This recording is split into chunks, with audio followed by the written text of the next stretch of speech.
पाच कारण कोणते कारण त्यावेळेला पार्वती लक्ष देऊन ऐकते आणि भगवान शंकरजी कथा सांगतायत. भगवान शंकरजी देवी ऐक, राम होण्यासाठी देवाला का राम व्हावं लागलं त्याचं पहिलं कारण म्हणजे जय आणि विजय या देवाच्या द्वारपालांना सनत कुमारांनी दिलेला शाप. सनत कुमारांनी शाप दिला कशामुळं पार्वतीनं विचारलं. सनत कुमार देवाचे भक्त आणि जय विजय देवाचे द्वारपाल. देवी एकदा सनत कुमार म्हणजे कोण कोण किती जण आहेत सनत कुमार? 4 जण आहेत. ते ब्रह्मदेवाचे मानसपुत्र आहेत. ब्रह्मदेवाचे सनत, सनातन, सनंदन आणि सनत कुमार. ते सनकादिक ऋषी देवाच्या दर्शनासाठी वैकुंठामध्ये गेले. वैकुंठामध्ये आणि वैकुंठात गेले असताना मुख्य दरवाजाच्या जवळ वॉचमॅन म्हणून उभा असलेले जय आणि विजय त्यांनी अडवला. थांबा सनत कुमारांना. म्हणले कशामुळं? भगवंताची दुपारची विश्रांतीची वेळ आहे म्हणले. विश्रांतीची उन्हाळ्याचे दिवस असतील आणि थंडगार कूलरची हवा, एसीची हवा, देव मस्त क्षीरसागरामध्ये आराम करायलेले. जय विजयानं अडवलं. जाऊ देणार नाही म्हणले. आम्ही जाणार. साधू संतांना देवाला दर्शन घ्यायला जाण्यासाठी काही वेळ ठरवली नाही. कधी जाऊ शकतो, कधी जाऊ शकतो. आता फक्त 1-1.5 महिन्यासाठी मंदिर बंद आहे. यांनी लय डोकं उठवलं ना. इथलं एकदा फुटायले, तिकडचं एकदा फुटायले, इकडचं एकदा फुटायले.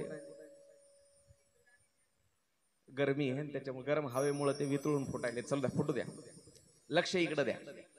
फुटणारच येते. काल्यापर्यंत हार्दे जरी राहिले तरी लय झाले म्हणावं लागते.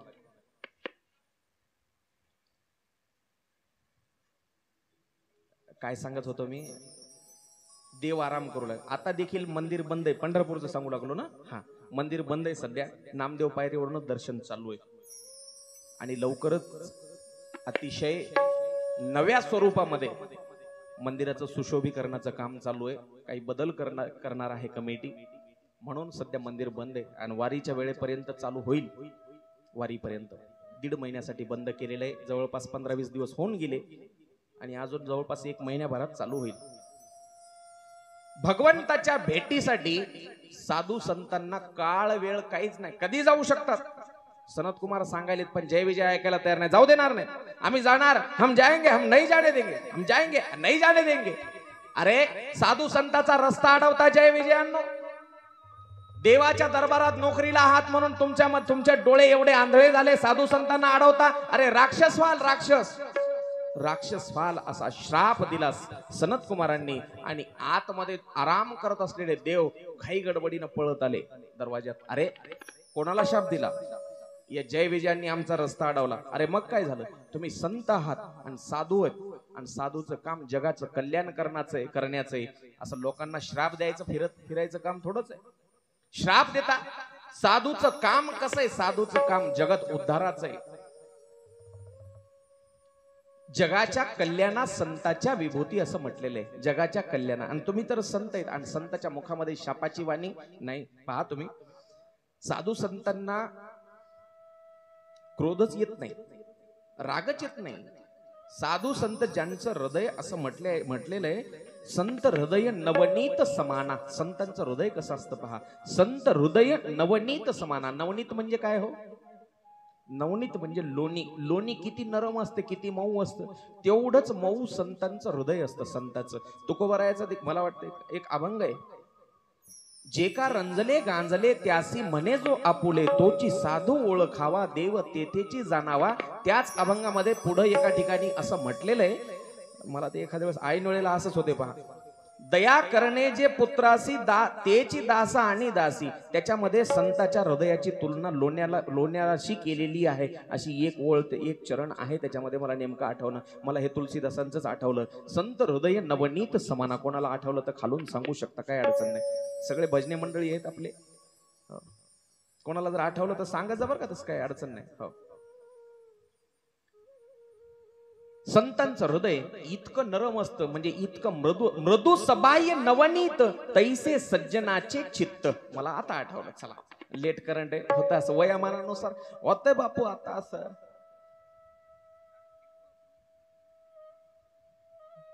मृदू सबाह्य नवनीत, आतून आणि बाहेरून देखील संतांचं चित्त म्हणजे संतांचं हृदय हे नवनीतासारखं असतं, नवनीतासारखं. तुकोबरायांना, माऊलींना काय कमी त्रास दिला लोकांनी, कमी त्रास दिला, पण कधी रागावले ते समाजावर? कधीच रागावले नाही, कधीच. अहो, भिक्षा मागण्यासाठी माझ्या माऊलींनी झोळी घेऊन जायचं, झोळी घेऊन गावामध्ये, आणि त्या ब्राह्मणांनी त्याच्यामध्ये शेण आणि दगड टाकायचे, दगड. तरी देखील आमच्या माऊलींनी आणि मुक्ताबाईंनी आणि निवृत्तीनाथांनी, सोपान काकांनी समाजाचं हित पाहिलं. हो, मुक्ताबाई म्हणतात, योगी पावन मनाचा साहे अपराध जनाचा. जो जगाचे अपराध सहन करतो त्यालाच तर साधू म्हणतात. साधू कोणाला म्हणतात? जो जगाचे अपराध सहन करतो त्याला साधू म्हणतात. गोदावरीतून आंघोळ करून निघाले आणि घराच्या एका वरच्या मजल्यावर गावातल्या लोकांनी सांगितलं होतं, अरे लय देव करायला, लय पुढे गेलं ते,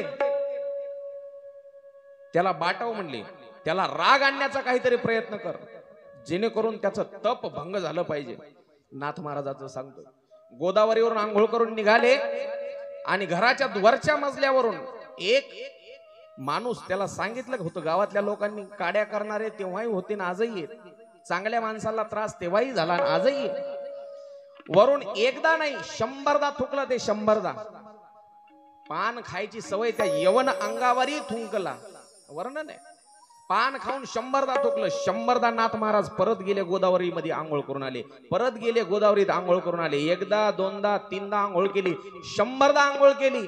त्याचे पान खाऊन खाऊन रक्तबंबाळ झाली जीभ. किती पानं खाणार माणूस? हो, रक्त निघायला लागलं आणि त्यावेळेला ते खाली आलं, जे थुंकणार होतं ते वरच्या मजल्यावरून खाली आलं, हात जोडले नाथ महाराजा पुढं, महाराज ओळखू शकलो नाही मी तुम्हाला, तुमच्यासारखा साधू या जगामध्ये कोणी नाही, पण माझ्याकडून चूक झाली, मी तुमच्या अंगावर 100दा चुकलो, मला माफ करा, माझ्या एवढा अपराधी कोणी नाही. अरे म्हणले, तुझ्या एवढा अपराधी सोड, तुझ्यामुळं मला 100 वेळा गोदावरीची आंघोळ घडली, किती पुण्यवान तू, किती पुण्यवान मी. त्याला म्हणावं संत, त्याला म्हणावं संत. भगवान परमात्मा म्हणतात, अरे सनत कुमारांनो, तुम्ही लोकांचं कल्याण करायचं सोडून लोकांना श्राप देता. श्राप परत घ्या, त्या जय विजयाला दिलेला. म्हणले श्राप परत घेता येत नाही. एकदा तोंडातून निघालेला शब्द कधी परत घेता येत नाही. घेता येतो का हो? तोंडातून गेलेला शब्द आणि धनुष्यातून निघालेला बाण कधी परत घेता येत नाही. तो बाण समोरच्या व्यक्तीला, समोरच्या प्राण्याला त्याचा प्राण तरी घेणार, घायाळ तरी करणार, आणि निघालेला, तोंडातून निघालेला शब्द समोरच्या माणसाच्या हृदयावर वार केल्याशिवाय ते परत येतच नाही. म्हणून माणसानं, माणसाची वाणी जी आहे, वाणी, या वाणीवर नियंत्रण ठेवलं पाहिजे. बोलायचं कसं हे कळालं पाहिजे माणसाला, बोलायचं कसं. पहा, ही जीभ आहे, जीभ. बोलण्यासाठी काहीच लागत नाही, खालची जीभ उचलायची आणि वर लावायची. उचलली जीभ आणि लावली टाळूला. आणि हे दात असतात, दात 32 जण. या जिभेमध्ये एकही हाड नाही आणि या 32 दातामध्ये एकही नरम वस्तू नाही. आहे का नरम काही या दातामध्ये? दात कडक आहेत म्हणून तर आपण पोटभर खातो चावून काही पण. या इतक्या 32 दाताच्या मध्ये ती नरम, इतकी नरम असलेली जीभ एकटी राहते, एकटी. आणि ती दातायला म्हणती, ऐ मध्ये जर मला असं काय दाबसाल तर पहा. दाताने एका दिवशी विचारलं, का? अगं एकटीच आहेस तू, आम्ही 32 जण आहेत, आम्ही जर मनात आणलं तर तुकडेच करून टाकतो. ती म्हणली, तुम्ही 32 जणांना वार करण्यापूर्वी मी एकच जर वार केला, तुम्ही 32 ला 32 एकदाच संपवते म्हणली मी तुम्हाला. कशी? बोलत बोलत तात्याराव महाराज आणि मी बोलू लागलो. बोलत बोलत त्या जिभेनं काय मनात आणलं की काहीतरी शब्द असा वाकडा गेला. गेल्याबरोबर एका ठोशामध्ये हे 32 ला 32 पडतात. 32 ला 32 कारस्थान फक्त जिभेच आहे, जिभेच. म्हणून ही जीभ आवरा, जीभ आवरा. कारण तोंडातून निघालेल्या या जिभेनं निघालेल्या शब्दामुळं समोरच्याचा मनावर किती आघात होईल, किती मोठा वार होईल आणि किती मोठी जखम होईल हे सांगता येत नाही. म्हणून समोरच्याचं मन कधी दुखावू नये. मन हिंसा फक्त हातात शस्त्र घेऊनच होते अशातला प्रकार नाही. हिंसा ही तुमच्या आमच्या वाणीनं सुद्धा होते, वाणीनं. म्हणून शब्द नीट उच्चारले पाहिजे. कोणाचंही मन दुखावू नये असं माणसानं वागलं पाहिजे आणि असं बोललं पाहिजे.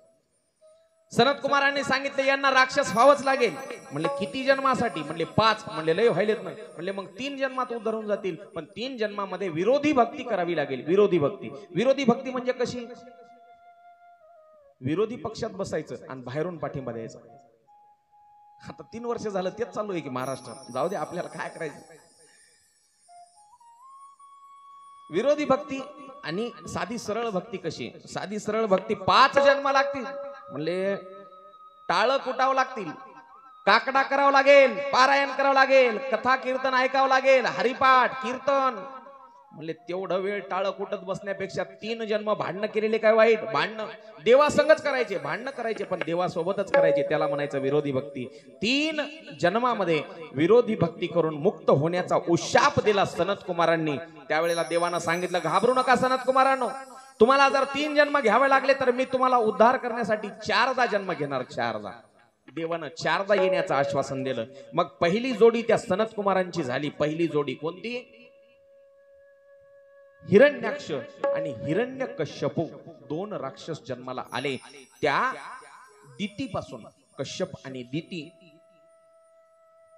देवाच्या राक्षसाईच्या उत्पत्तीची कथा याच्या आधी ऐकली असेल तुम्ही. दितीपासून दैत्य झाले, आदितीपासून देव झाले. देव आणि दानव हे काय कुठून वेगवेगळे जन्मलेले नाहीत, भाऊ आहेत. भाऊ, सख्खे सावत्र भाऊ आहेत. त्या दितीपासून हिरण्याक्ष आणि हिरण्यकश्यप हे 2 जण भाऊ झाले. जय विजयच एक अवतार. त्यांना मारण्यासाठी देवानी 2 वेगवेगळे अवतार धारण केले. हिरण्याक्षाला मारण्यासाठी देवाने गोड अवतार धारण केला. ब्रह्मदेव शांत बसले होते. त्या शांत विचार करत असलेल्या, कारण म्हणून विनंती केली देवा, म्हणले बाबा मी तुम्ही सांगितल्याप्रमाणे संतान उत्पत्ती केली, पण आता माझ्या या संतानांनी, माझ्या लेकरांनी राहायचं कुठं? पृथ्वी तर रसातळाला गेली. पृथ्वी रसातळाला गेली आणि ती वर कशी काढायची हा विचार करत होते ब्रह्मदेव. विचार करत असताना शिंक आली आणि शिंकेतून, नाकातून एक वराहाचं पिल्लू अंगठ्या एवढं रूप धारण करून बाहेर आलं. ब्रह्मदेवाच्या नाकातून अंगठ्या एवढं वराहाचं पिल्लू बाहेर आलं आणि पाहता पाहता पाण्यात शिरलं. भलं मोठं रूप घेतलं. पृथ्वी पाण्याच्या बाहेर काढली आणि ते वराह भगवंतानं त्या हिरण्याक्षाला मारलं. पहिला अवतार देवानं वराह अवतार घेतला त्या हिरण्याक्षाला मारण्यासाठी. त्याचा भाऊ हिरण्यकश्यप, त्या हिरण्यकश्यपूला मारण्यासाठी देखील भगवंतानं एक अवतार घेतला. त्याला नरसिंह अवतार म्हणतो आपण, प्रल्हादाला वाचवण्यासाठी.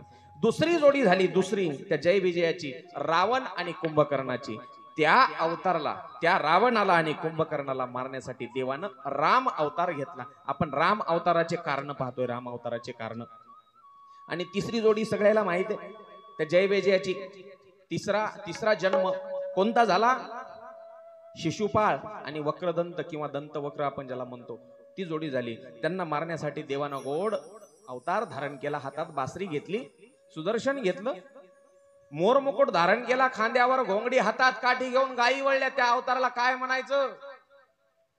झोपल्या का काय?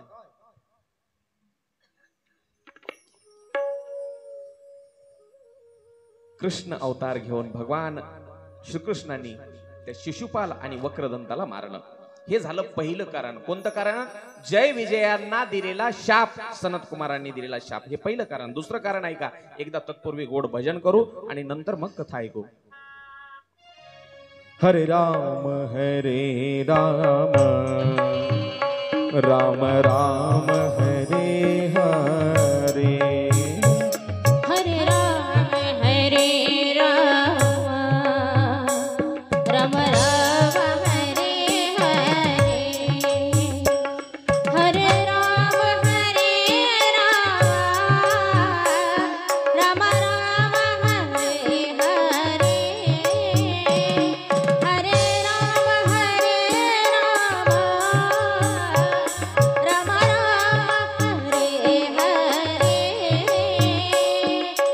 राम राम राम हरे हरे.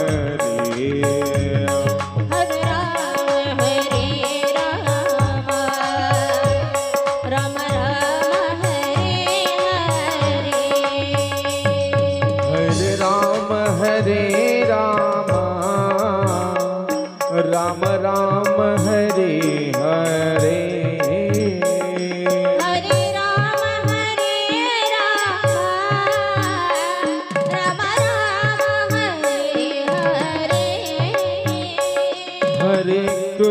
हरे कृष्ण कृष्ण कृष्ण हरे हरे हरे कृष्ण कृष्ण कृष्ण हरे हरे हरे राम राम राम हरे हरे हरे राम हरे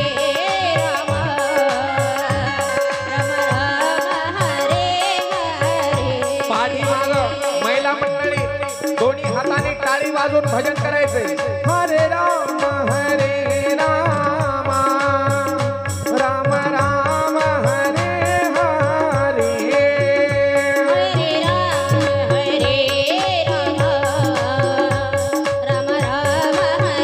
राम राम हरे हरे राम राम हरे राम राम हरे हरे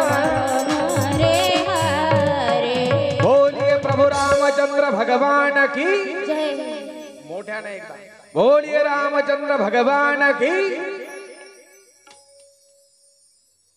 बरोबर तुमच्या आवाजामुळे फुगा फुटला ते एवढा मोठा आवाज मी तर म्हणतो ना आमच्या मावल्याच्या नळावर भांडण लागाव मग पहा आवाज हा बघा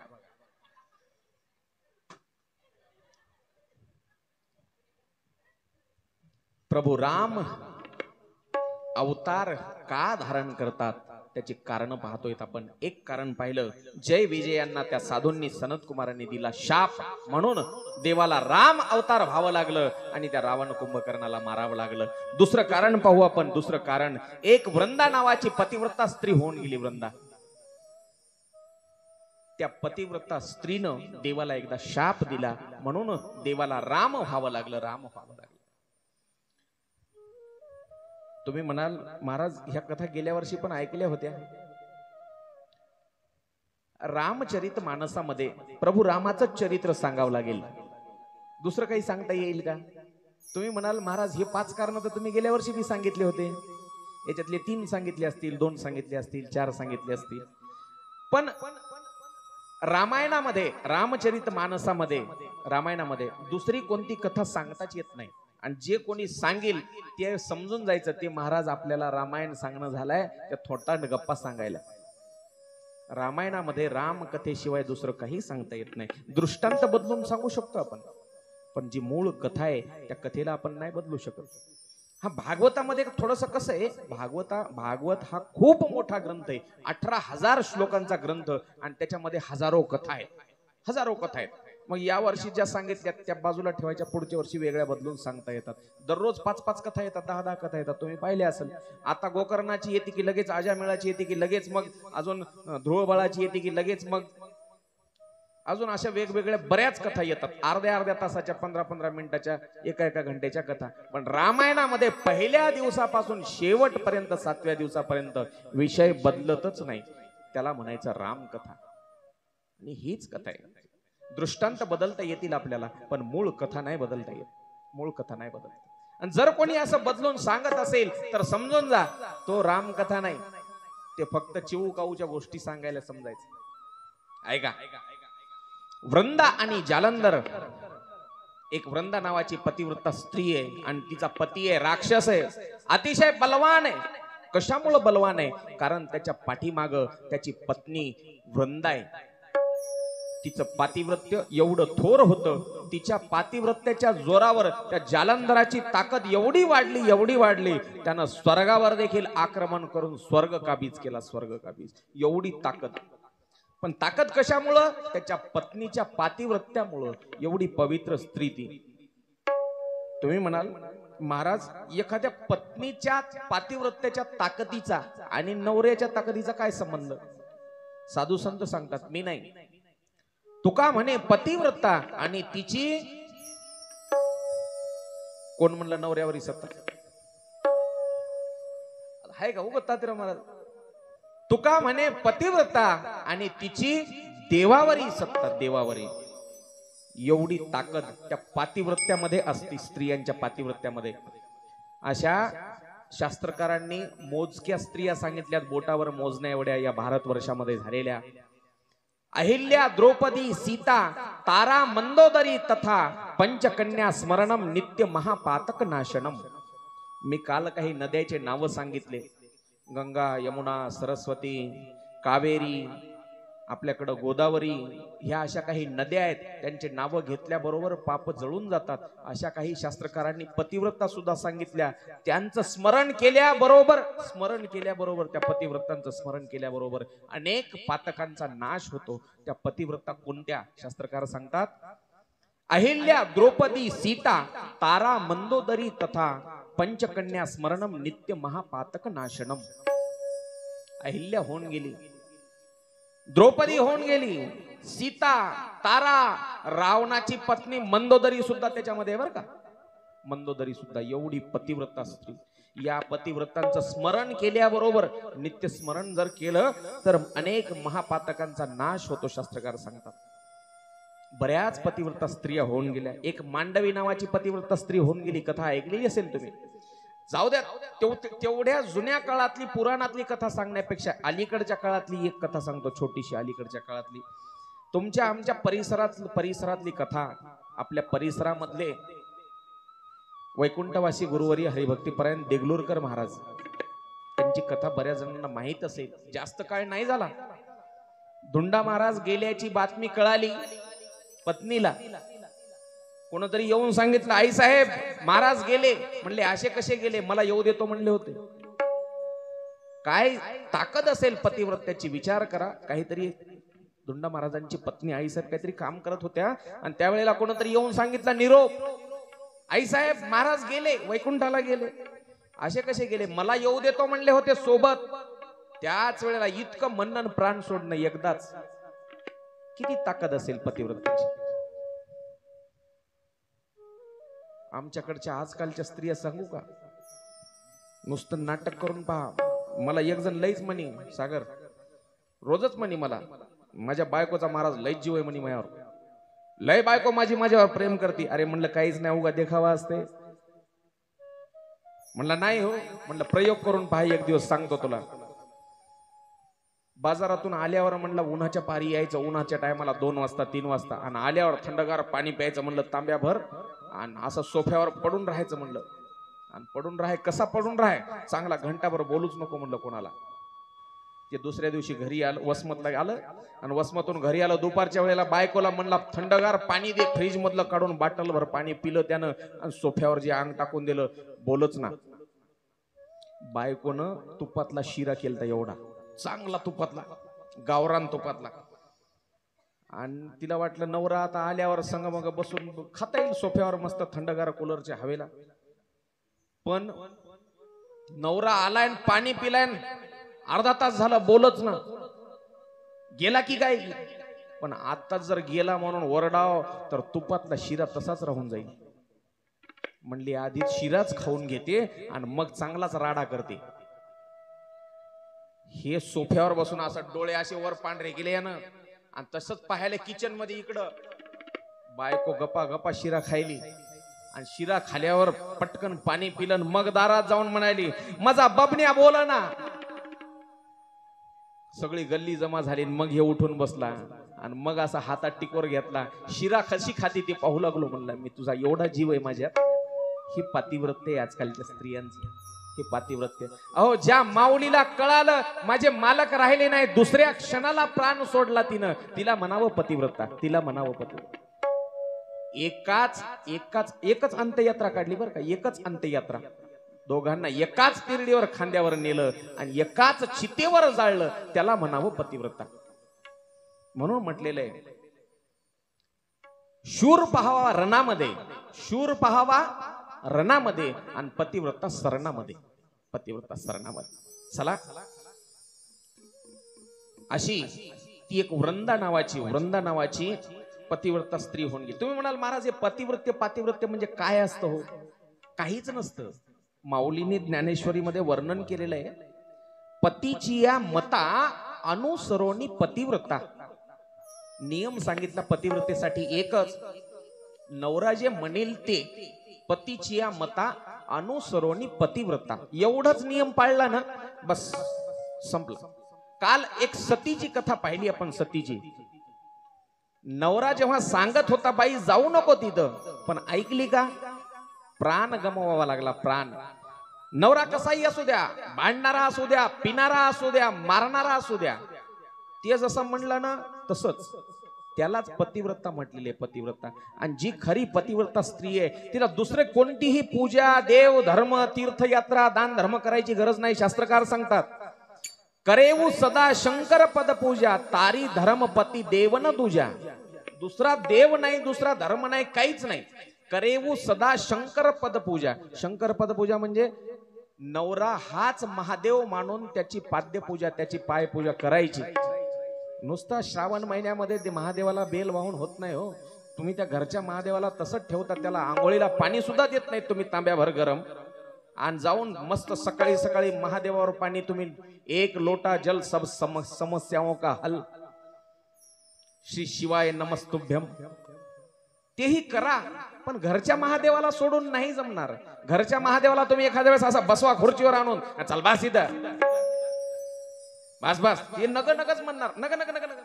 कारण त्याला सवय नसती ना कधी तेवढा मान पान नसते त्याला कधी तुम्ही दिलेला. ते नकोच म्हण. नग नग नग. चल बस म्हणायचं इथं बस. त्याचे पाय धुवा, त्याच्या पायावर 2 फुलं वाहा, त्याला कपाळाला गंध लावा आणि त्याची आरती ओवाळा. येईल पहिल्या दिवशी पिऊन येईल.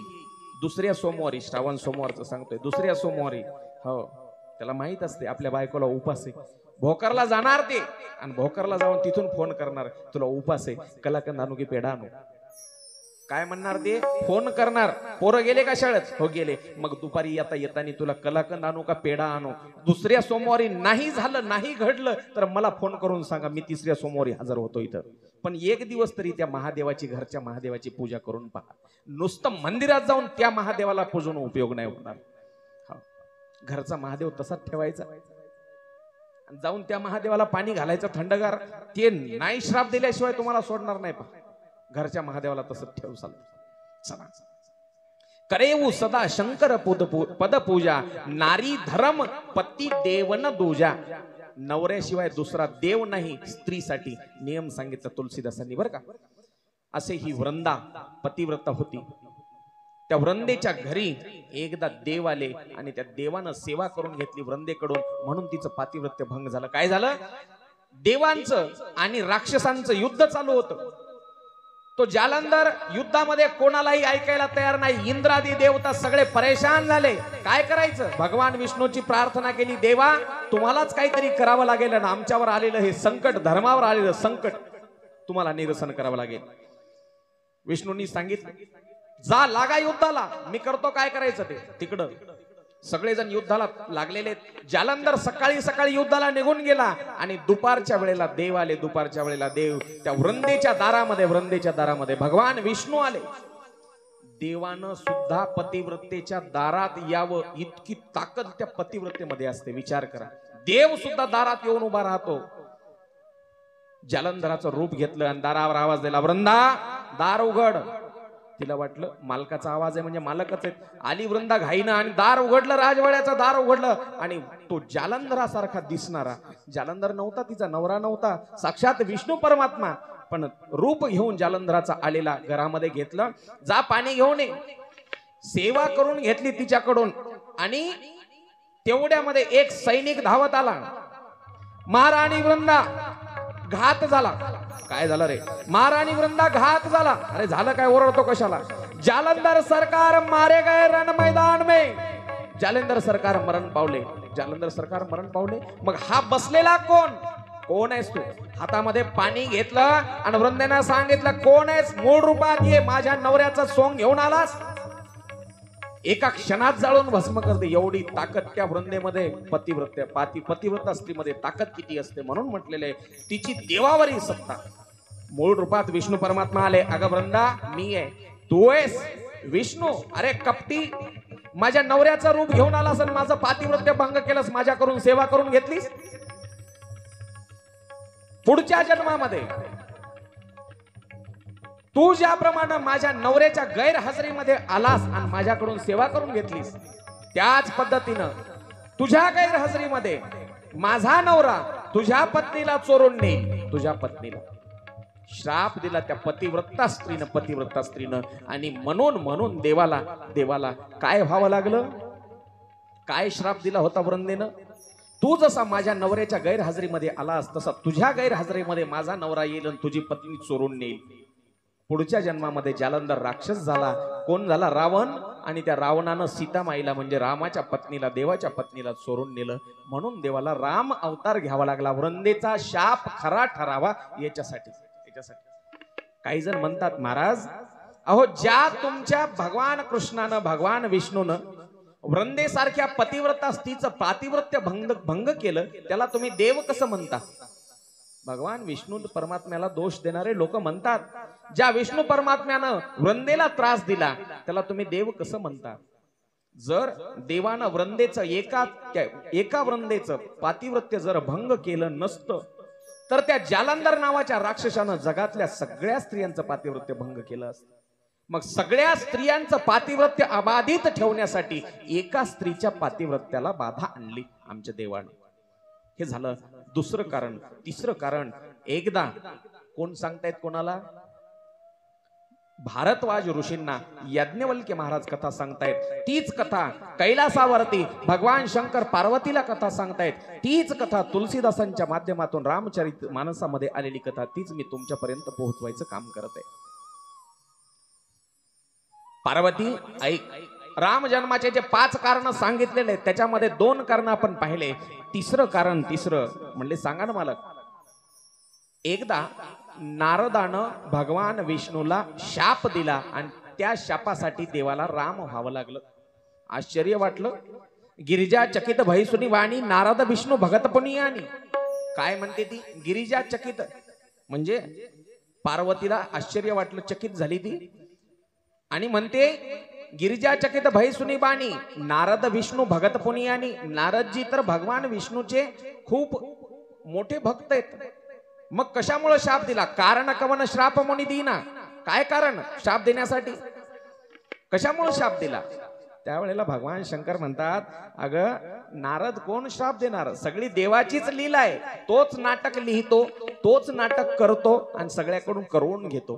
तोच नाटक लिहिणारा सगळा तोच आहे. सगळं काही तो करून घेतो. मला फक्त वाटते मी केलं, पण करता करविता तो परमात्मा आहे. करता करविता तोच सगळा परमात्मा आहे. मी केलं फक्त आपल्याला वाटते. आपण म्हणतो फक्त हो बाप जाद्यापाशी काही नव्हतं. काही जण म्हणतात वायली निघालो तो हा महाराज 2 चक्कर आलत हिशाला, 2 चक्कर आलत. त्याच्यावर मग 5 एकर शेजाऱ्याचं घेतलं, 7 एकर तिकडे माळात निघालत त्या माळाकडे घेतलं, 2.5 एकर रोडच्या कडेला होतं ते घेतलं, 2 प्लाट झाले भोकरला, पोरं बाळ मोठे झाले, शिकवले, नोकरीला लावले. तू नाही लावले. प्रारब्धात होतं म्हणून झालं आणि ते प्रारब्ध लिहिणारा भगवंत आहे, त्यानं दिलं म्हणून झालं. तुम्ही आम्ही फक्त काय आहोत? निमित्त मात्र आहेत, निमित्त मात्र. काही जण म्हणतात महाराज मेहनत केली तर येत नाही. मेहनत तर सगळं जगच करते. रात्रंदिवस काबाड कष्ट करणारे लोक आहेत जगामध्ये, रात्रंदिवस.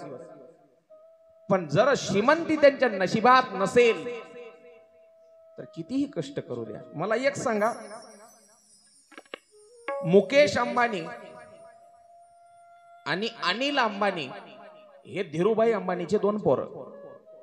धीरूभाई आपल्या भारतातली गोष्ट आहे आणि हे आता सध्या जिवंत आहेत बरं का. तुम्ही म्हणाल महाराज हे कोणत्या पुराणातली कथा आहे? ही पुराणातली कथा नाही, सद्यस्थितीची वस्तुस्थिती सांगतोय मी, आजची कथा ऐका लक्षपूर्वक.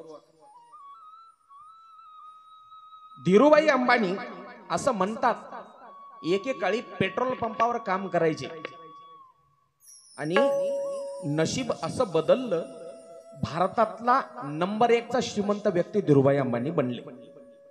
आपल्या समोरचा इतिहास आहे, मागचा 50 आणि 100 वर्षाच्या जवळपास 60-70 वर्षाचा. त्या धीरूभाई अंबानीचे 2 मुलं, मुकेश अंबानी आणि अनिल अंबानी. मध्यंतरीच्या काही काळामध्ये बाप गेला आणि बाप गेल्यावर दोघा भावांमध्ये काही दिवस कारभार चालला एका जागी. रिलायन्स सारखी जगातली सगळ्यात मोठी कंपनी त्यांची बरं का. दोघा भावांमध्ये भांडणं झाले आणि दोघं भाऊ वेगळे निघाले. मुकेश आणि अनिल वेगळे निघाले. पण आजची जर परिस्थिती पाहिली तर भारतातला सगळ्यात श्रीमंत नंबर 1 चा व्यक्ती मुकेश अंबानी आहे आणि सगळ्यात मोठा कर्जबाजारी व्यक्ती तो लहान अनिल आहे. एकदाच वेगळे निघाले. वेगळे निघाल्यावर कितीतरी लाखो कोटींची संपत्ती त्यांची होती. कितीतरी लाखो कोटींची, 4-2 कोटीची नाही, लाखो कोटी. तेवढी मोठी कंपनी आणि तेवढ्या मोठ्या कंपनीचा मालक मुकेश अंबानीनं कंपनी पुढे नेली आणि अनिल अंबानी त्याच्या एवढा कर्जबाजारी आजही भारतात कोणी नाही. आजही मुकेश अंबानीच्या कंपनीच्या शेअर्सचे भाव आजही हजारोच्या किमतीमध्ये आहेत, हजारोमध्ये. आणि मुकेश अंबानीच्या कंपनीचे शेअर्सचे भाव 2 रुपये, 5 रुपये, 10 रुपये. मेहनतीवर नाही, प्रारब्धामध्ये जे आहे ते सांगतोय मी, ऐका. प्रारब्धात जे आहे ते कधी चुकत नाही. जर समजा मेहनतीवर पैसा कमवता आला असता मेहनतीवर, तर मुकेश अंबानीच्या कंपनी मधला लेबर 8-8 तास, 10-10 तास काम करतो आणि मुकेश अंबानी नुसतं कारमध्ये बसून फिरतो. मग जर मेहनत करून श्रीमंत होता आला असतं तर त्याच्या कंपनीतला लेबर श्रीमंत झाला असता ना. आपल्या शेतातला मजुरीनं काम करणारा मजूर श्रीमंत झाला असता.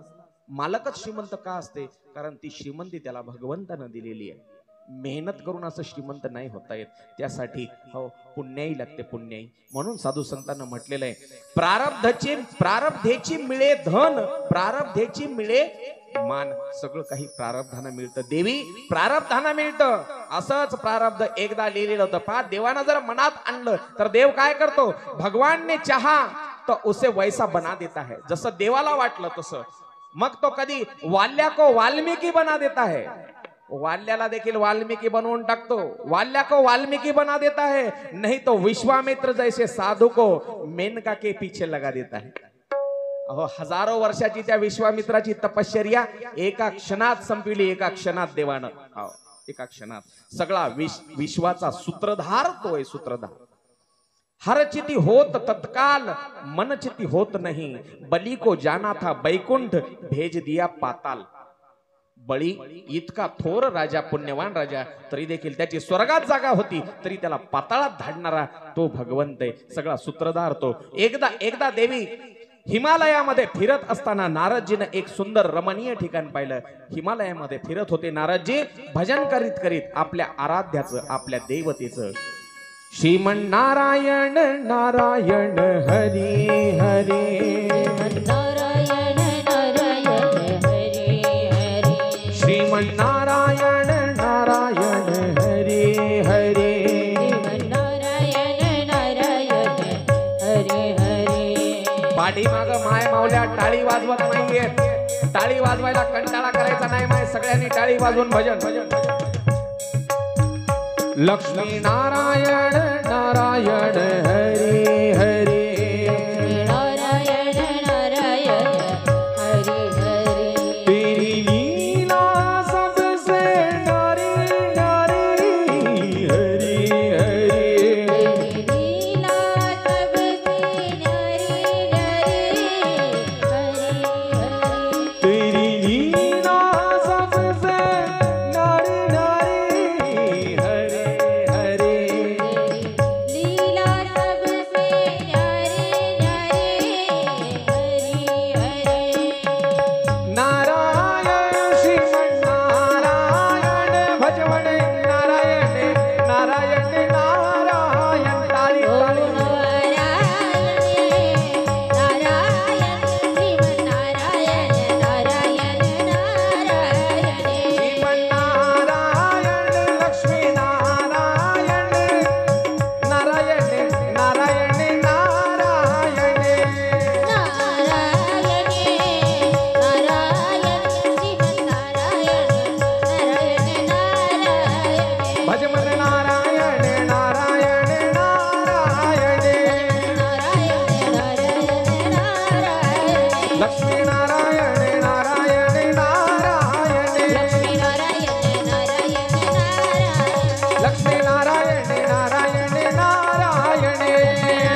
रामचंद्र भगवान की जय लक्ष्मी नारायण नारायण नारायण. कोण भजन करतायत? नारदजी भजन करतायत. कुठं? हिमालयामध्ये. हिमालयामध्ये तो रमणीय प्रदेश पाहिला आणि त्या हिमालयामध्ये एक सुंदर गुफा आपल्या नारदजींनी पाहिली आणि नारदजींना ते ठिकाण एकदम आवडलं. रमणीय ठिकाण होतं. ते रमणीय ठिकाण पाहिलं आणि नारदजी म्हणले क्षणभर इथं थांबावं. क्षणभर थांबले आणि डोळे बंद केले. भगवंताचं स्मरण करत करत समाधी लागली. समाधी कथा ऐकताना जशी लागते तशी समाधी लागली महाराज. आणि समाधी लागल्याबरोबर झाले का एक एक डोकले झाले सगळ्याच्या. मग आता उठून चांगलं बसा. म्हणूनच हे भजन त्याच्यासाठी तर घेतलं जोरात. कोणी जर जास्त समाधीमध्ये लीन झाला असेल तर ते आता बाहेर या समाधीतून, तोंडावर पाणी मारा आणि पुन्हा येऊन बसा. कसं आहे, घरी पोटभर जेवण होते, लेकरा बाळायचा त्रास, सून ओरडती सासूला, सासू ओरडती सुनला, नवरा ओरडते बायकोला आणि बायको शिव्या देती नवऱ्याला. मग तेवढ्या सगळ्या गोंधळामध्ये घरी काही झोप होत नाही. आणि इथं एकटाच ओरडते महाराज, त्याच कोण ऐकायले. मग झोपायचं बिंदास. पण एक महत्वाचं आहे, कथा श्रवण करण्यासाठी काही एक नियम सांगितलेत बरं का. कथा श्रवणासाठी काही नियम सांगितले. काय नियम आहेत तुम्ही ऐकलेले असतील तरी पण सांगतो ऐका. झोपा तुम्ही बिंदास, काय अडचण नाही. पण कथेच्या मंडपात येणं महत्वाचं आहे. इथपर्यंत येणं महत्वाचं आहे. येणं महत्वाचं आहे. कथा ही एक वेळ जेवण करून ऐकावी. सात्विक आहार असला पाहिजे माणसाचा कथेच्या काळामध्ये. सात्विक आहार म्हणजे शाकाहार. त्याच्यामध्ये मग उपवास धरायचा म्हणलं की मग काही फलाहार असलेला चांगला, दूध घेतलेलं चांगलं, उपास केला पाहिजे. काही जणांना सहन होत नाही, मग एक टाइम जेवण केलं पाहिजे. काही जण म्हणतात महाराज उपासच जमत नाही आम्हाला, शाबू वगैरे खात नाही, जमत नाही. मग त्यांना 2 वेळा जेवा हरकत नाही, 3 वेळा जेवा हरकत नाही. काही जण म्हणतात महाराज 3दा नाही, आम्हाला 3दा खाऊनही भूक सहन होत नाही. त्यांना घंट्याला जेवलं तरी हरकत नाही. सोबत आणा तुम्ही, खिशात ऐका, खिशात काजू बदाम शेंगदाणे टाकून आणा आणि इथं बसून माझ्या समोर खा. मी काहीच म्हणणार नाही. आजपर्यंत म्हणलो का 2 वर्षामध्ये कधी म्हणलो कोणाला? काहीच म्हणत नाही मी, काहीच. इथपर्यंत येणं महत्वाचं आहे. कोणी म्हणतात महाराज बसायला त्रास होते, कंबर त्रास देते, मणक्यात गॅप आहे, पाठीत गॅप आहे. हरकत नाही, तुम्ही पाय लांब करून बसा, टेका लावून बसा, खुर्ची टाकून बसा. काही जण म्हणतात महाराज बसणंच होत नाही, झोप येते. मग तुम्ही लांब चटईवर असं लांब झोपून ऐका, पण कथा मंडपात बसून ऐका. कथा ऐकणं महत्वाचं आहे. ऐकणं महत्वाचं. मी कधी कोणाला म्हणत नाही, कारण परिस्थिती तशी झाली. आजकाल प्रत्येक जणाला त्रास आहे. तुम्हाला काय सांगू, माझी कंबर कुडकुड वाजायली आता. मग तुम्हाला म्हणून फायदा आहे का? तुम्ही तर काही जणांचं वय 70 80 वर्ष वय झाले तरी बसतात. म्हणजे तुम्हाला धन्यता द्यावी लागेल. तुमच्या वयापर्यंत बाबा आमचं काहीच राहत नाही, शिल्लक काहीच राहत नाही. चला, म्हणून कथा ऐकणं महत्वाची बरं का. ऐकणं महत्वाची. झोपा तुम्ही, हरकत नाही. भूक लागत असेल तर इथं माझ्या समोर तुम्ही शेंगदाणे काजू बदाम काही खा, पण ऐकणं महत्वाचं आहे. चला कथेकडे जायचंय मला. नारदजी भजन करत होते आणि भजन करता करता एक ठिकाण पाहिलं, जागा पाहिली, चांगली दिसली आणि डोळे बंद करून ध्यानाला बसले. ध्यानाला बसल्याबरोबर समाधी लागली. इथपर्यंत आलतो. समाधी लागली. माझं जाते थोडस बाजूला जातो, मी नेतो विषय बाजूला नेतो, पण पुन्हा तिथं आणतो. तिथं आणणंच महत्वाचं आहे बरं का.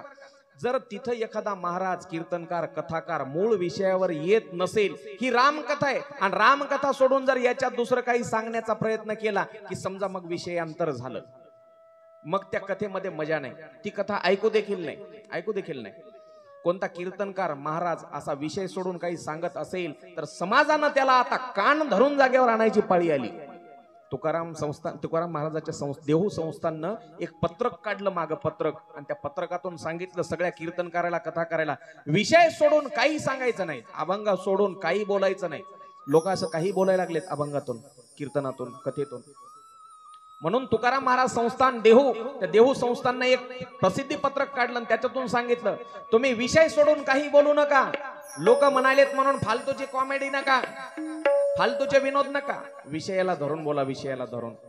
मला सांगा, शेतात आता सध्या मजुरीला तुमच्याकडे बायाला जर कामाला लावलं, कापूस वेचायला, ऊस निंदायला, तर काय रोज आहे?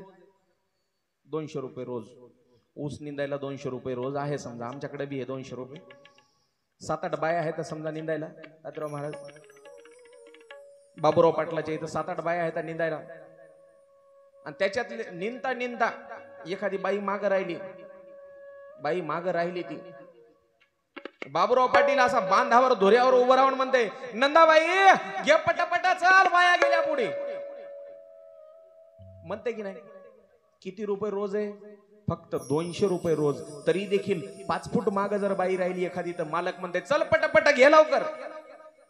महाराज जर असा पाठ सोडून बाजूला बाजूला माग माग राहत असेल, तर मग त्याच्यावर लक्ष ठेवायचं काम कोणाचं आहे? महाराज जर असा पाठीमाग राहत असेल, माग विषय सोडून, पाठ सोडून, तर त्याच्यावर देखील काम ठेवायचं, लक्ष ठेवायचं काम हे समाजाचं आहे, पूर्ण समाजाचं आहे. आलं का लक्षात? म्हणून नारदजीनं समाधी लावली आणि डोळे बंद केले. ध्यान साधनेमध्ये 8 दिवस झाले, 15 दिवस झाले, महिना झाला नारदजी ध्यान करतायत बरं का. काळजी वाटू लागली इंद्राला. इंद्राला का? कारण इंद्राला आपल्या पदाची काळजी. तालुक्यामध्ये जर समजा आज समजा दुसराच कोणीतरी, मी आमदार आहे आज, धरा मी उभं राहा, माझं काम नाही, पण तुमच्या तालुक्यातून मी सध्या आमदार आहे. पण मी आमदार असताना जर दुसरा एखादा कोणी अपक्ष उमेदवार मध्येच लोकांचे काम करायला लागला, कुठं या रोडचं काम करायला लागला, कुठं शाळा बांधकाम करतोय, कुठं पाण्याची टाकी देतोय, तर मग मला भीती वाटणार का नाही? पुढच्या इलेक्शनला उभं राहते काय की? पुढच्या इलेक्शनला उभं राहते काय की? कोणत्या पक्षाकडून तिकीट मागते की? तसं इंद्राला वाटलं, यानं जर विष्णू भगवंताकर माझी सीट मागितली, म्हणजे इंद्रपद जर मागितलं, तर विष्णू परमात्मा येरीत देऊन टाकते याला, कारण लाडका भक्त आहे. मग याची काही करून तपश्चर्या भंग केली पाहिजे, भंग केली पाहिजे. लय जणाला काळजी असते, भीती असते, माणसाच्या मनामध्ये भीती असते. पहा, सगळ्याला भीती आहे, सगळ्याला. देवाला सुद्धा भीती आहे, देवाला सुद्धा. आमच्या तुकडोजी महाराजांनी सांगितलं, लाकडाचा देव त्याला सुतार, ते काय अजून दगडाचा देव त्याला, त्या असे वेगवेगळे देवाला सुद्धा भीती सांगितली. माणसाला तर भीती हेच. आमदाराला आमदारकीची, खासदाराला खासदारकीची, इंद्राला इंद्रपदाची भीती. जे ज्याच्याकडे सोनार आहे, सोनं नाणं, ते पहा किती कुलूप लावते तिजोरीला. धनवानाला पैशाची भीती, धनवानाला पैशाची भीती. ज्याच्याकडे काही नसते त्याला आहे का कशाची भीती? रस्त्यावर कुत्रे झोपतात, इथं कुत्रे झोपतात रस्त्यावर रात्रीच्या वेळेला 12-2 वाजता, 2-3 झोपलेले असतात. ते कुत्र कवा म्हणते का, शेजारच्या कुत्र्याला कवा सांगते का, ए बाबा एखादी रात्रीच्या वेळेला गाडी आली तर मला पटकन उठव रे, बाजूला जायचंय? जीवाची भीती. अहो, जीवाची सुद्धा भीती नाही त्याला.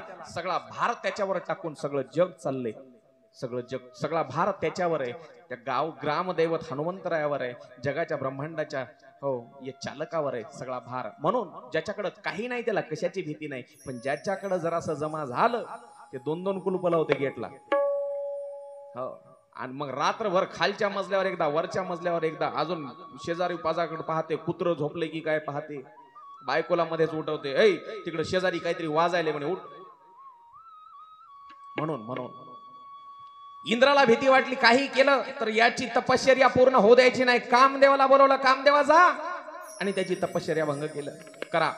त्यावेळेला कामदेव आले, कामदेव, आणि कामदेवानं त्या ठिकाणी अप्सरा बोलवल्या. काल जशा बोलवल्या होत्या, रंभा, उर्वशी, मेनका, तिलोत्तमा, नृत्यांगना वेगवेगळ्या आणल्या, आणि त्या ठिकाणी नारदाच्या भोवताली नृत्य गाणं, नाच गाणं सुरू झालं. वाद्यांचा आवाज ऐकला आणि नारदानं डोळे उघडले. अरे वाजवू नका, चला बंद करा, जा तुमच्या घरी. सगळेजण ते आलेले अप्सरा सगळेजण परत गेले. आणि त्याच वेळेला कामदेवानं हातामध्ये हार आणला आणि हार नारदाच्या गळ्यात घातला. नारदानं अशी मान वाकवली खाली. कामदेव म्हणला जमलं आता. अशी मान वाकवली, हार घातला कामदेवानं नारदाच्या गळ्यात, आणि अशी हात जोडले, हात जोडले, स्तुती केली. वा वा वा नारदजी, तुमच्यावर तर माझा काहीच परिणाम झाला नाही. तुमच्यासारखा योगी, तुमच्यासारखा तपस्वी या जगात कोणी नाही. ज्याची 40 इंचाची छाती होती, 56 इंच का सीना, अशी छातीच फुगली की त्याची. मनामध्ये अभिमान आला. कामदेवानं माझी स्तुती केली. गेला ब्रह्मदेवाकडे, बाबाकडे. बाबा म्हणले, काय रे नारदा, एवढे दिवस दिसला नाही, कुठं होता? म्हणला, हिमालयात तप करू लागलो. मग पठ्यानं काम जिंकला, कामावर विजय मिळवला. ब्रह्मदेव म्हणले, अरे कामावर विजय मिळवला, एवढ्या अभिमानानं मला सांगतोयस, अजून कोणाला सांगितलं का? म्हणले, नाही सांगितलं. म्हणले, सांगू पण नको. आणि माणसाचं असं ज्याला काही करू नको म्हणलं की अगोदर करते. कोणाला सांगू नको म्हणले, नाही सांगत. नारद ब्रह्मलोकातून निघाले, थेट गेले कैलासावर. तिथं गेल्यावर पार्वती आई साहेबाला भेटले. जय हरी म्हणले, जय हरी. महादेवजी कुठे आहेत? म्हणले, बसले मध्ये. मध्ये गेल्यावर विचारलं, काय रे नारदा, कुठं गेला होतास? हिमालयामध्ये तप करू लागलो. एवढे दिवस? म्हणले, हो. पठ्यानं कामावर विजय मिळवला. म्हणले, कामावर. कामदेव जिंकला. म्हणले, मला सांगितलं तर सांगितलं, अजून कोणाला सांगू नको. तिथून थेट निघाले ना वैकुंठात गेले. वैकुंठात गेल्यावर म्हणले, जय हरी आई साहेब. लक्ष्मीला बर का. देव कुठे आहेत? म्हणले, आहेत मध्ये शेषशय्येवर. नारायणापुढे गेल्यावर नारदानं स्वतःचा तो अभिमान सांगितला, मी काम जिंकला, काम. नारायण भगवंताला, विष्णू परमात्म्याला वाटलं, अरे अरे अरे अरे, आपला बुवा आजपर्यंत चांगला होता, पण आता बिघडला. बिघडला म्हणजे मनात अभिमान शिरला, अभिमान. आणि भक्ताच्या मनामध्ये शिरलेला अभिमान जो आहे तो देवाला सहन होत नाही, देवाला. म्हणून खऱ्या भक्ताला अभिमान शिवला तर मेरू तो समान भार देवा. देवाला पर्वता एवढा भार होतो, त्याचा डोंगरा एवढा भार होतो. तिळभर जरी होय अभिमान, भक्ताला जर तिळा इतका जरी अभिमान झाला तरी डोंगरा एवढा भार देवाला. म्हणून माणसानं अभिमान करू नये. अभिमान. आणि कशाचा अभिमान आहे? प्रत्येकाच्या मनामध्ये कोणाला श्रीमंतीचा, कोणाला नोकरीचा, कोणाला आपल्या व्यवसायाचा, कोणाला सौंदर्याचा, कोणाला ताकदीचा, कोणाला मुलाबाळाचा. पण हा अभिमान आहे कुठपर्यंत? आहे कुठपर्यंत? पैसा पैसा म्हणताय, पण जो कमवतो का त्याचा उपभोग कधीच घेत नाही, कधीच. ते कमवण्यातच जिंदगी जाती त्याची. ते म्हणते, हो चमडी जाय पर दमडी न जाय. म्हणते चमडी गेली तर हरकत नाही, पण दमडी जाऊ नये. म्हणून इतकं इतकं पैशाच्या मागे लागलेत लोक आणि त्याचा अभिमान घेऊन बसलेत. पण तुम्ही जे कमवले ते तुम्हाला खायला मिळणार नाही, ते खाईल दुसरंच कोणीतरी. तुमचे लेकर बाळ, अहो कोल्हे कुत्रे खाल्ले लोकांच्या इस्टेटी एवढ्या, तुमची तरी लाखो करोडोची असेल. लोकांची हजारो एकर जमीन आणि हजारो कोटी रुपये लोकांनीच खाल्ले, लोकांनीच. ते ईडी वाले रेड मारतात, सीबीआय वाले मारतात, अजून ते काय सीआयडी वाले मारतात. म्हणून म्हटलेलं आहे, तूने जो कमाया है कोई दूसरा ही खाएगा, खाली हाथ आया और तो खाली हाथ जाएगा, खाली हाथ आया और तो खाली हाथ जाएगा. तूने जो कमाया है, तूने जो कमाया है, तूने जो कमाया है वो दूसरा ही खाएगा. खाली हाथ आया तो खाली हाथ जाएगा, खाली हाथ आया तो खाली हाथ जाएगा. तूने जो कमाया है, तूने जो कमाया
तलक ये रिश्ते हैं, जब तलक ये सांसें हैं, तब तलक ये रिश्ते हैं। सांसें रुक जाएगी और सांसें रुक जाएगी और रिश्ते छूट जाएगा। तूने जो कमाया है, तूने जो कमाया है, तूने जो कमाया है, कोई दूसरा ही खाएगा। खाली हाथ आया और तो खाली हाथ जाएगा। खाली हाथ आया, ताली ताली, खाली हाथ आएगा, खाली हाथ आया है तो खाली हाथ जाएगा। तूने जो कमाया है कोई दूसरा ही खाएगा। मग कशाचा अभिमान, खाली हाथ आया और तो खाली हाथ जाएगा।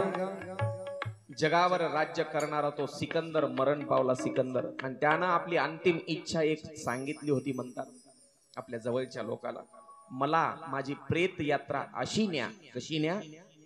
त्या सिकंदराला नेताना त्याचे हात असे खाली मोकळे सोडले होते म्हणतात, मोकळे सोडले होते का?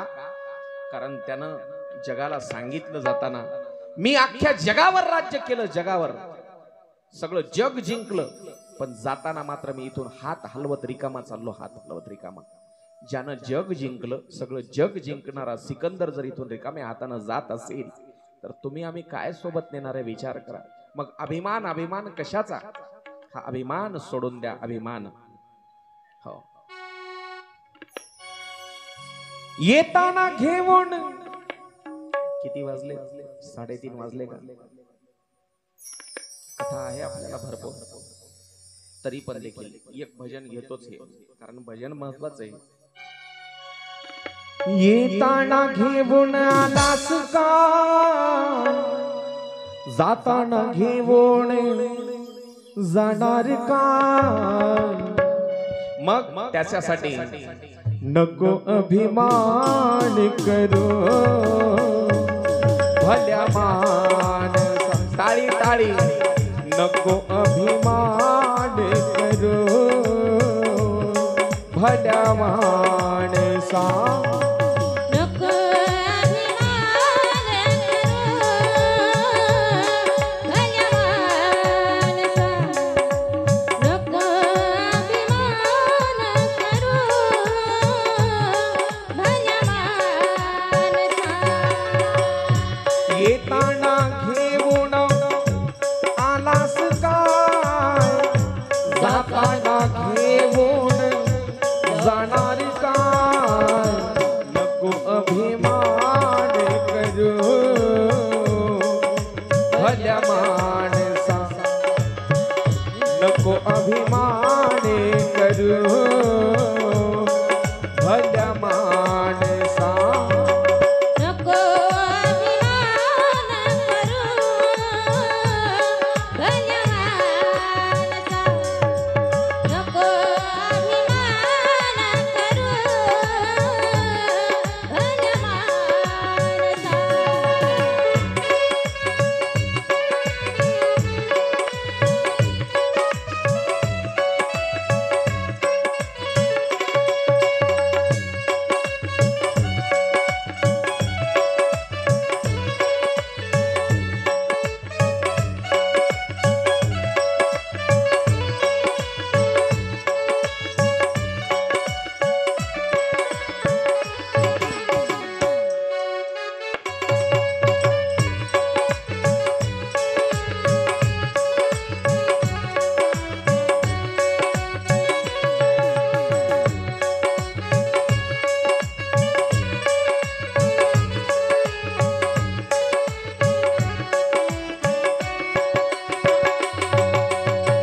कवी पुढं म्हणतोय, अरे जे आयुष्यभर तू माझं माझं करतोस ते आयुष्य तरी किती आहे? आयुष्य 2 दिवसाची दुनिया, छाती फुगवून चालून गोरे, छाती फुगवून चालून गोरे,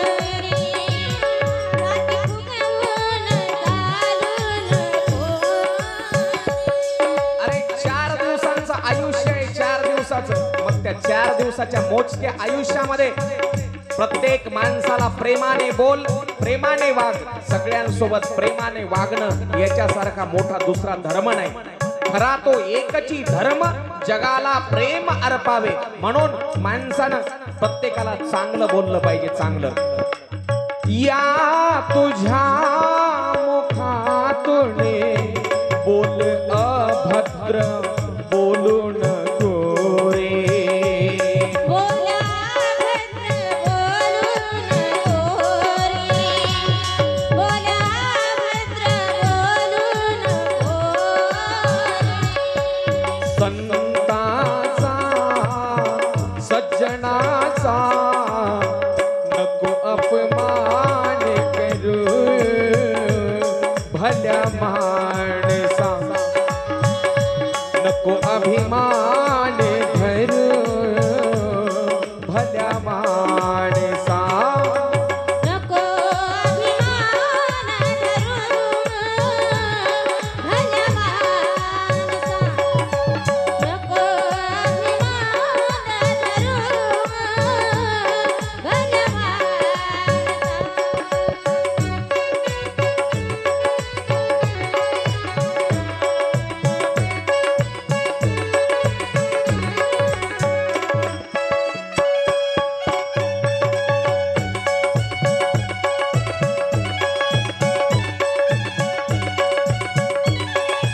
ही तुझी धन दौलत बंगला माडी अन शेती वाडी.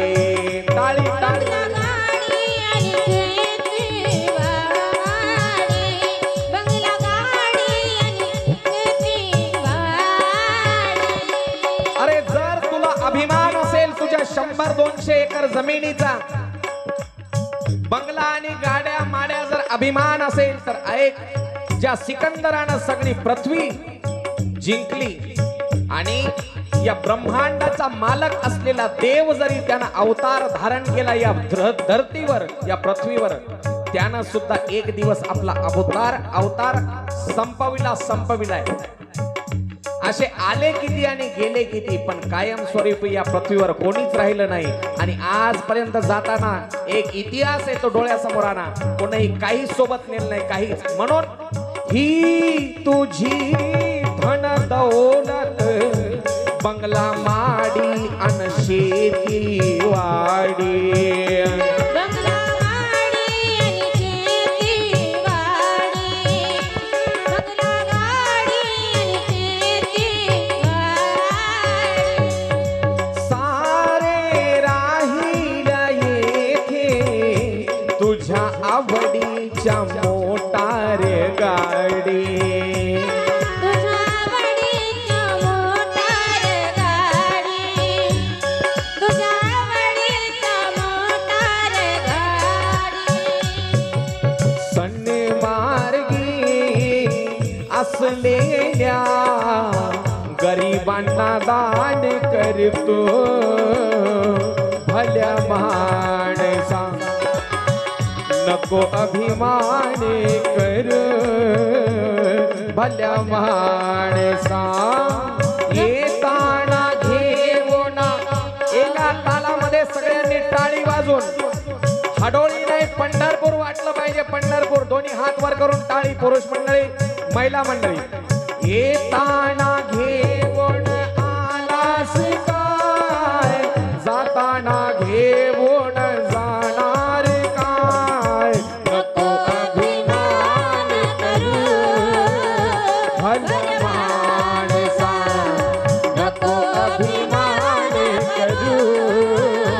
भल्या माणसा भल्या माणसा भल्या माणसा भल्या माणसा. नको अभिमान करू. भल्या माणसा. गोड गोड भजन आहेत, पण मीच भजन कमीत कमी घेण्याचा प्रयत्न करतो. एकापेक्षा एक सुरस आणि गोड असे भजन आहेत आपल्याकडे.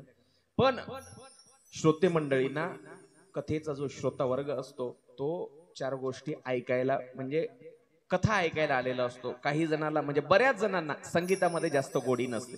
संगीताचे रसिक कमी असतात आणि ऐकण्याचे श्रोते जास्त असतात. श्रोत्यांचे वेगवेगळे प्रकार आहेत. गाते, श्रोते, पाहते, चतुर, विनोदी, दुश्चिदे. काही जण गाते म्हणजे गाणं ऐकण्यासाठी आलेले असतात, काही चतुर, विनोदी, काही विनोदाचे शौकीन असतात. असे वेगवेगळे प्रकार. त्याच्यामुळं गाते लोक म्हणजे गायकीचे शौकीन लोक कमी असतात, म्हणून मी भजन देखील कमी घेतो. चला, देवाला वाटलं नारदाच्या मनात अभिमान शिरला, नारदाचा अभिमान दूर केला पाहिजे. मग नारदजी निघाले तिथून. नारदानी निघाले रस्त्यामध्ये 100 योजन दूर असं लांबच्या लांब असं मोठं वन लागलं नारदाला. देवाची माया होती बरं का, सगळी देवाची माया. त्या जंगलातून जात असताना नारदानं पाहिलं वाटेमध्ये एक नगर आहे. नगर मायावी नगर होतं, देवानं निर्माण केलेलं. नारदाचा अभिमान घालवायचं ठरवलं देवानं, कारण नारदासारखा भक्त, लाडका भक्त जर बिघडला अभिमानानं तर मला असा दुसरा भक्त मिळणार नाही. देवाला देखील काळजी वाटते, आपले पक्षाचे कार्यकर्ते तुटू नयेत, देवाला देखील वाटतं. म्हणून देवानं ठरवलं नारदाचा अभिमान घालवायचा. मोठंच्या मोठं अरण्य आणि त्याच्यामध्ये एक मायावी नगर निर्माण केलं सागर महाराज देवाने. आणि त्या मायावी नगराकडे पाहिलं. नारदाला वाटलं आजपर्यंत आपण हे नगर कसं काय नाही पाहिलं, माझ्या नजरेतून कसं काय सुटलं. नारदजी आकाश मार्गाने जात होते, खाली आले. एका त्या नगरातल्या माणसाला विचारलं, कोणतं हे नगर, कोण आहे इथला राजा. त्या माणसानं नागरिकांना सांगितलं, हे शीलनिधी नावाच्या राजाचं नगर आहे. शीलनिधी आमचा राजा आहे आणि शीलनिधी राजाच्या मुलीचं आता स्वयंवर होणार आहे. म्हणले स्वयंवर.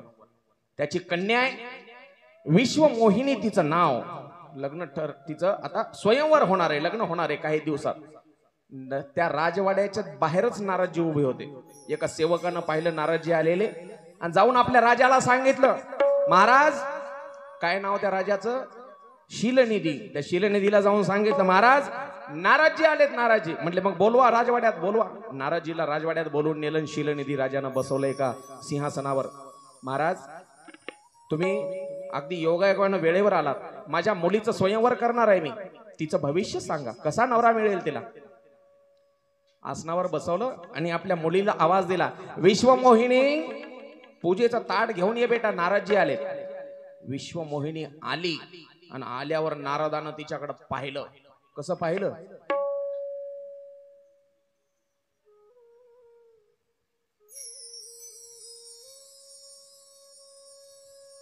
शीलनिधी राजा म्हणला, नारदजी तोंड बंद करा, तोंडात माशी जाईल. नारदजी पाहत राहिले, पाहतच राहिले, पाहतच करून. इतकी सुंदर स्त्री, इतकी सुंदर अप्रतिम लावण्य पाहिलं ते त्या विश्वमोहिनीचं. देवाची माया होती, देवाची माया. अहो, देवाला काय करता येणार नाही. ज्यानं हे विश्व निर्मिलं त्याला एका सुंदर स्त्रीची निर्मिती करणं अवघड आहे. नारदजीच्या समोर बसलेली आहे ती विश्वमोहिनी आणि हात दाखवले, तिनं हात दाखवले. पाहतच राहिले, हाताकडे पाहतच. अगदी कमळाच्या फुलासारखे ते हात पाहिले. नारदजी पाहतच राहिले.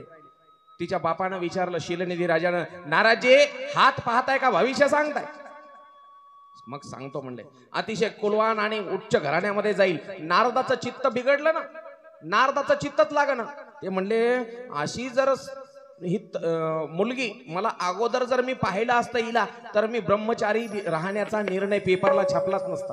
टीव्हीला बातमी दिली, मोबाईलवर, फेसबुकवर सगळीकडे टाकलं, म्हणले नारद ब्रह्मचारी राहणार. आणि आता जर लोकांना सांगितलं लग्न करायचं तर कसे लोक शिवाय देतील ना. मग आता मी उगाच ब्रह्मचारी राहण्याचा निर्णय सांगितला म्हणले सगळ्याला. काही गडबडीनं नारदजी तिथून निघाले. अर्धवट सांगितलं भविष्य. शीलनिधी राजा म्हणला, नारदजी दक्षिणा तर घेऊन जा. म्हणला पुढच्या वेळेला येतो दक्षिणा न्यायला. निघाले नारदजी तिथून, थेट वैकुंठात आले. नारायण भगवंताकडे हात जोडले, देवा एक इच्छा. म्हणले 100 सांग, पूर्ण करतो. देवाला सगळं माहित होतं ना. म्हणले एक शीलनिधी नावाचा राजा आहे आणि त्याला मुलगी आहे विश्वमोहिनी. ती विश्वमोहिनी आपल्याला पसंत आहे ना, आपल्याला लग्न करायचे. नारदजी, आणि तुम्ही तर ब्रह्मचारी राहणार होते की. म्हणले देवा ते कालचा निर्णय होता, संपला. आजचा दिवस म्हणला, आज आपल्याला लग्न करायचं. म्हणले ठीक आहे, मग काय अडचण नाही. मला असा सुंदर बनवा. म्हणलं मला असं सुंदर सोन्यासारखं अंग चमकलं पाहिजे. म्हणले माझं सोन्यासारखं. तथास्तु म्हणले, तथास्तु. सगळं अंग मला हरिरूप द्या. काय म्हणले शब्द आहे का. नारदजी म्हणले माझं अंग असं सोन्यासारखं चमकलं पाहिजे, हरिरूप द्या, हरिरूप. हरिरूप म्हणल्याबरोबर देव म्हणले तथास्तु. हरिरूप म्हणजे काय हो. हरी या शब्दाचे 2 अर्थ. एक हरी म्हणजे हा भगवंत देव, आणि दुसरा हरी म्हणजे हरी, ह ला काना लावला आणि ती वेलांटी जर इकडची इकडे टाकली तर हरी म्हणजे माकड. माकड. देव तथास्तु म्हणले. नारदाचा उच्चार जरासा बदलला होता. देव तथास्तु म्हणले. सगळं शरीर सुंदर पण तोंडात बंदर. तोंडात बंदर. माकडाचं तोंड दिलं देवानी. नारदजी तिथून थेट निघाले. स्वयंवर मंडपात जाऊन बसले. ज्या ठिकाणी स्वयंवर होणार होतं त्या ठिकाणी देशोदेशीचे हजारो राजे बसलेले आणि सगळ्यात पहिल्या लाईनला नारदजी जाऊन बसले. त्यावेळेला हातामध्ये वरमाला घेऊन ती विश्वमोहिनी आलेली आहे आणि विश्वमोहिनीनं त्या मंडपात प्रवेश केल्याबरोबर नारदजी असं ताट बसले. ताट आता आली आणि आपलाच नंबर आहे म्हणले. आपल्याच गळ्यात माळ घालणार. आपल्यासारखं सुंदर शरीर कोणाचंच नाही. चमचम पिवळा धमक देह चमकतोय. माझ्याच गळ्यात माळ घालणार. मीच पसंत पडणार तिला. आली. तिनं नारदाकडे पाहिलं आणि वेडावाकडं तोंड केली. गेली 4-5 लाईन सोडून पुढच्या 5व्या लाईनला गेली. नारदाला वाटलं हिचा काय डोळ्याचा बिघाड आहे की काय, मला पाहिलं नाही ना, मी दिसलो नाही का तिला. असे टाचावर उंच करून असे मागा फिरून पाहिले. ती 5व्या लाईनला गेली. 5व्या लाईनला इथून गेली. पाहिलंच नाही ना. पाहिलं नारदाकडं पण तोंड वेडवाकडं केलं आणि गेली 5व्या लाईनला. नारदजी असं पाहायला लागले. बाजूला 2 देवाचे दूत होते. अहो नारदजी बसा ना, काय झालं. अरे तिला माझं सौंदर्य तिला पाहिलंच नाही तिनं. बहुतेक तिला सौंदर्याची पारखच नाही. तिला चांगला रूपवान पुरुष माझ्यासारखा दिसलाच नाही. जाऊ द्या गेली पुढं. येईल परत येईल. कशाची येते ती. गेली पुढं.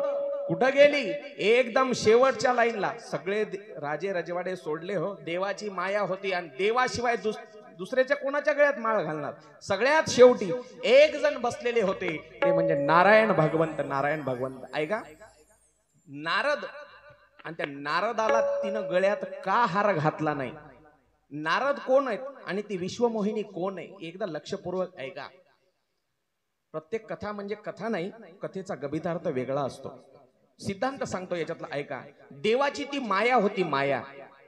आणि नारदजी कोण आहेत. नारदजी संत आहेत. म्हणून संताच्या जवळ माया उभी राहत नाही. माया संतांच्या जवळच येत नाही. म्हणून तुकाराम महाराजांनी सांगितलं, तुका म्हणे माया होय दासी लागे पाया. संतांच्या जवळच येत नाही. माऊलींनी देखील सांगितलं, ज्ञानदेव म्हणता माया गेली समूळ विलया. समूळ विलया. संतांचं नाव घेतल्याबरोबर विलया जाते. मग इथं तर ती लांब गेली. काय नावले लांब गेली. पाठीमागच्या लाईनला नारायण भगवंत होते. नारायण भगवंताच्या गळ्यामध्ये तिनं माळ घातली. नारायण भगवंतानं त्या विश्वमोहिनीला हाताला धरलं आणि निघाले. निघून मंडपाच्या बाहेर. दुल्हन ले गए लक्ष्मी निवासा. दुल्हन ले गए लक्ष्मी निवासा. दुल्हन ले गए लक्ष्मी निवासा. दुल्हन ले गए लक्ष्मी निवासा. दुल्हन ले गए लक्ष्मी निवासा. दुल्हन ले गए लक्ष्मी निवासा. सब समाज सब भय हो निराशा. सब समाज सब भय हो निराशा. दुल्हन ले गए लक्ष्मी निवासा. दुल्हन ले गए लक्ष्मी निवासा.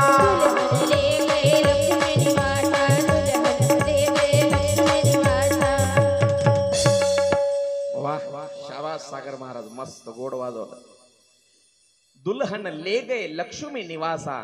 सब समाज सब भय हो निराशा. सगळा समाज नाराज झाला. नारदजी सुद्धा चिडले. बाजूचे जे 2 देवाचे दूत होते, काय नारदजी तुमच्या गळ्यात माळ घालणार होती ना ती. अरे तिला सौंदर्याची पारखच नाही. तिला माझ्यासारखा राजविंडा पुरुष या ठिकाणी दिसला नाही. नारदजी दिसला पण तुम्ही तुमचं तोंड आधी आरशात पहा. तुम्ही तुमचं तोंड पाहिलं का. अरे माझं तोंड बघायला सांगताय. रागानं तिथून नाराजी निघाले आणि बाहेर वनात आल्याच्या नंतर एका तळ्यामध्ये आपलं तोंड पाहिलं. पाण्यात आपलं त्या तळ्यामध्ये तोंड पाहिलं आणि राग आला देवाचा. राग आला. मनातून चिडलेत नाराजी. आणि त्याच वेळेला देवाचा रथ समोरून यायला. नारायण परमात्मा विष्णू परमात्मा रथ हाकतायत. एका बाजूला ती आत्ताच लग्न केलेली नवीन काय नाव तिचं विश्वमोहिनी आणि एका बाजूला लक्ष्मी. दोघी आणि देव रथ हाकतोय. आला रथ जवळ. नारदानं हात दाखवला. थांबा देवा. म्हणजे काय. अरे विण्याच्या तारा तुटेपर्यंत तुमचं भजन करतो आम्ही. विण्याच्या तारा तुटेपर्यंत, शेंडीची गाठ तुटेपर्यंत आम्ही तुमचं भजन करतो. एका किलोचे टाळ 1/2 किलोवर आणले आम्ही काकडा करून हरिपाठ करून. आणि आजपर्यंत मला एक मुलगी पसंत पडली होती आता, आणि ती देखील तुम्ही नेली पळवून. अरे देवा, तुमच्यासाठी काय नाही केलं, आणि तुम्ही माझं तोंड वानरासारखं केलं, वानराचं तोंड दिलं, मला बंदर केलं. अरे कपटी आहेस देवा तू, कपटी, किती कपटी. अरे समुद्रामधून जे रत्न निघाले ते देवांना दिले, दारू निघाली ती दारू तू राक्षसांना दिली, विष निघालं विष पाजलं त्या महादेवाला, भोळ्या देवाला. लक्ष्मी, कौस्तुभ आणि जे जे काही चांगले रत्न निघाले ते तू घेतले देवा, तू घेतले. हो की इतका स्वार्थी आहेस आणि स्वतःची मनमानी करतो. लक्ष्मी म्हणली बाजूला बसलेली, मालक हे चिपळ्यावाला लयच बोलायला हो म्हणली आज. देव म्हणला बोलू दे बोलू दे, त्याच्या अंगाचा जळफळाट होणारच. नारदानं त्यावेळेला देवाला शाप दिला, अरे देवा, ज्या वानराचं रूप मला दिलंस त्याच वानराची तुला एक दिवस मदत घ्यावी लागणार. जगात वानराशिवाय तुला कोणी मदत करणार नाही. आणि ज्याप्रमाणे आज मी पत्नी पत्नी बायको बायको बायको करून जसा विरहामध्ये आहे, तसाच एकदा पत्नीच्या विरहामध्ये तू देखील तडफडणार. हा नारदाचा शाप आहे. भक्ताचा शाप देखील देवानं खरा केला. तथाच तो म्हणले, देव निघून गेले.